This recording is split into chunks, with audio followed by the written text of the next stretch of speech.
Let's get the latest numbers with Tom Connell, our Chief Election Analyst in Nichols. How's it looking? Let's take a look. There are a few more numbers and Gilmore's looking quite interesting, so I'll go to that in a moment. But beginning with Nichols then, and this is obviously a hope at the moment for independence as to how this goes. So let's pull it up here.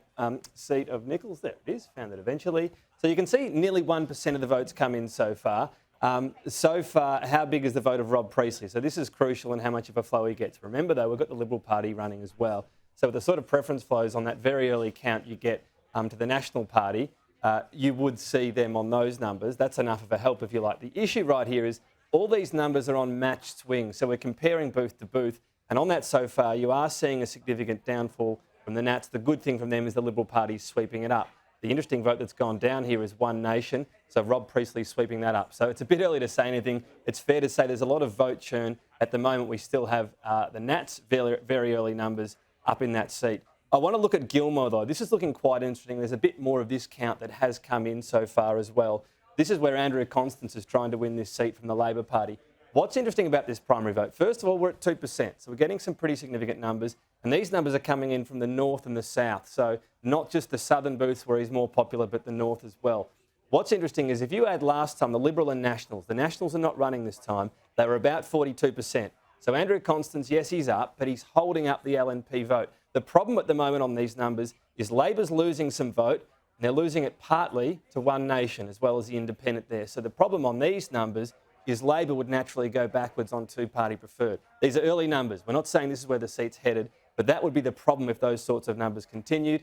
That swing's just come back a bit in the past few minutes. So this is volatile at this stage of the night. We're not calling anything. We're just saying on those numbers, is Labor losing some vote to One Nation, and would they lose out on preferences as a result? So that's an early watch on that one. I want to head to Tasmania as well, because we're getting some decent numbers in from Tasmania.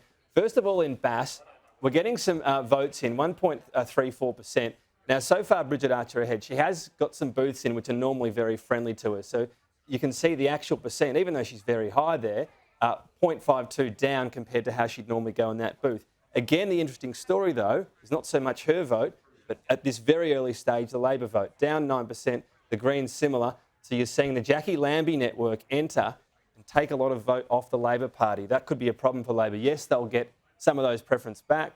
They might even get a decent flow, but nowhere near 100%. And then you can see as well the entry of One Nation. So this is the problem for Ross Hart's primary on these very early numbers, that it's heading in that direction. On that stage, look, I don't think that's where the seat of Bass is going to end up. You can see a decent swing away from Ross Hart.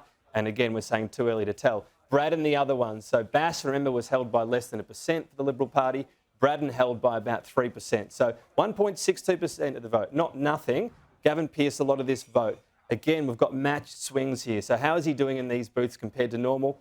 Only slightly up. The problem again for Labor is they're losing 8%, and you're seeing that vote sort of spray around a bit. But again, the Jackie Lambie network picking up, and the independent Craig Garland. So the independent would play a bit of a part in that. At the moment, it's a swing to the Liberal Party, a matched swing, if you like. So very early numbers in BRADDON. We're not projecting anything there, but a little bit of concern, I guess, just very early on the Labor Party, if you like, on the primary vote alone, and the indication that maybe some of their vote splinters a little bit. Let's finish on Hunter. I know there was the discussion on the panel. I'm sure it will continue. 1.31% of the vote. You can see Dan Ripicoli's vote on those numbers is holding up okay. Again, this is matched, so he's at about 33.94% of the vote. Interesting to see how much we're seeing as a comparison here, the One Nation vote go down. That's the thing that stands out to me, because last time One Nation's 21% flowed really strongly towards the National Party and helped them take the Hunter seat right down to 3%. So that's the thing to watch there. At the moment, you are seeing that seat get tighter again, very early numbers, so not predicting that one. So look, some interesting early numbers there to watch for. I think the Labor primary is one to just watch for early, but we're not making projections at this stage, Karen.